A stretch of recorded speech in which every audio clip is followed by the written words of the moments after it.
Hi everyone, and welcome to this week's video. My name is Angel DeSantis. I am a yoga instructor and a religious trauma counselor. And in this week's video, I wanted to talk specifically about what healing looks and feels like for me, like what I do to clear space and what I do, just the actual steps that I go through mentally in order to give myself time and space to heal. Because if this is your first video with me, I grew up in a cult called the Children of God.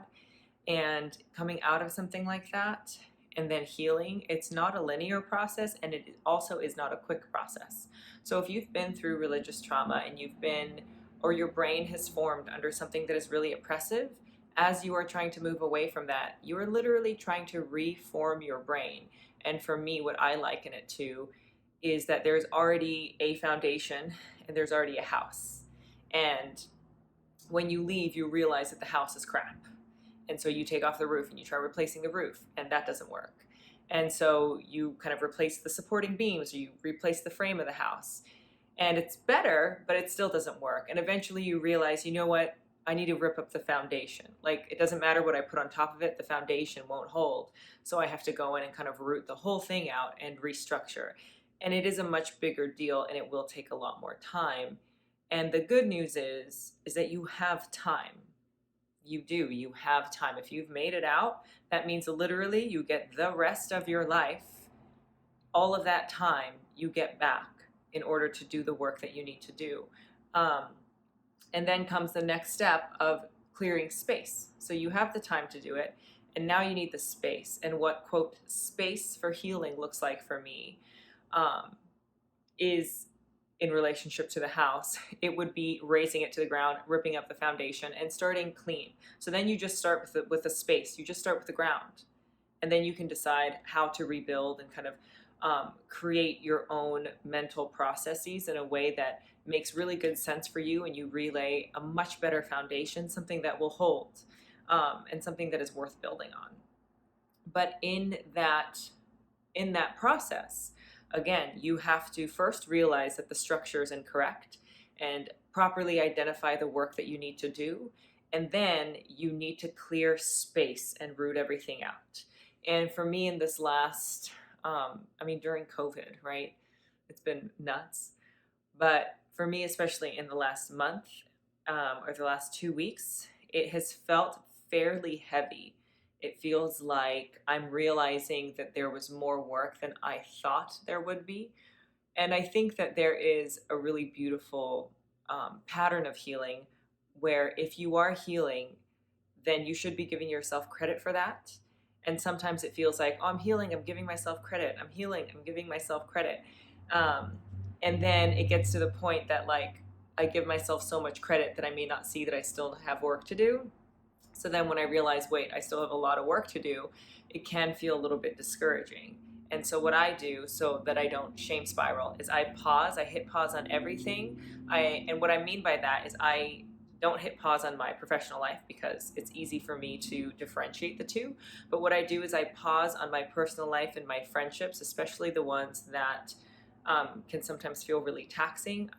I send a message and I say, hey, I'm gonna step back. This is a personal thing that I'm doing. I'm realizing some stuff, so I'm just going to hit pause, because as I go through this transformation, or as I go through this next process, I don't want anyone to get kind of the fallout from whatever it is that I'm going through. And I also don't want what they're going through to affect my experience of my own healing. So I reach out to people who I know I need to hit pause on, and I ask them or tell them, like, hey, I'm hitting pause. I'm going to not respond. I'm going to be less available, and I just need a moment. And then once I've hit pause on all of that, then I feel like I have space. Then I feel like, okay, now I've ripped this up. Now I have time to look at the ground and think of the layout and design, and then do the work. And then you can start bringing people back in when you know that they will benefit you to do the work. But I think it's really important to identify the people in your life that you need to hit pause on, who your life would benefit from if there was less of them in this moment. And I think when you come out of religious trauma, one of the things that religions will teach you is an either or. Like, this person is either on your side or they are an enemy. And so when you're coming out and you're doing this work and you're trying to heal, it can feel like if I hit pause on this person, it means that they are not a friend, they are an enemy. And that can be the kind of the mental barrier it was for me, of hitting pause on a person where I was like, well, I don't want to think of them as an enemy, but they're definitely not benefiting the change that I want to make. And then when I realized what was happening up in my head, I realized, oh, you know what? I can still consider them a friend. It's just that in this moment in my life, I need to step back. And so I don't need to label them as something else. I don't need to, think of them as an enemy. It's just in this moment, I need to hit pause. And that is what I'm going to say. And that is the thing that I'm going to ask for is space. And so I think it's important to identify the people who your life would benefit from hitting pause on, and then hit pause on them without flipping the friend foe switch. They can still be as they are. There's just a little bit less of them during this time in this moment of your life where you are doing really deep inner work that is difficult to explain sometimes, and where you just need space and time to walk through it. So that's one thing that I do is I remember first that I have time. I have the rest of my life to fix whatever issue it is that I want to fix. And then I clear space. And I clear space again by hitting pause on the people that I would benefit from having less of them in this particular moment. So what I'm going to invite you to do is to, one, remember that you have time to heal whatever it is that you're going through. You have time to heal, especially if you're here. That means you're doing the work. And then the next step is identify the people that you would benefit from hitting pause on. So as you think about how do I start to clear space for healing, think about that in relation to the relationships in your life and also the things you do. Because, if you're watching, I used to watch like 4 hours of Netflix a day, and that's a whole other thing of like the addictive brain. And if you're distracted, you never have to address the pain. That's a whole other thing. I'll link a video though from Dr. Gabor Mate about addiction because it's lovely. But I used to do that. And then for me at that moment in my life, when I wanted to clear space, I just stopped doing 4 hours of Netflix a day. And all of a sudden, I had all this time and space to do the work for healing. And I think that it is a slow process, and now I don't do 4 hours of Netflix, but now I'm in the phase of like, okay, when I hit pause, who are the people that I need to hit pause on right now? And if it is always the same people, that's an important thing to note, because then maybe reevaluate those relationships if you can. But a lot of times in different phases of your life and through different phases of healing, you have to hit pause on different people.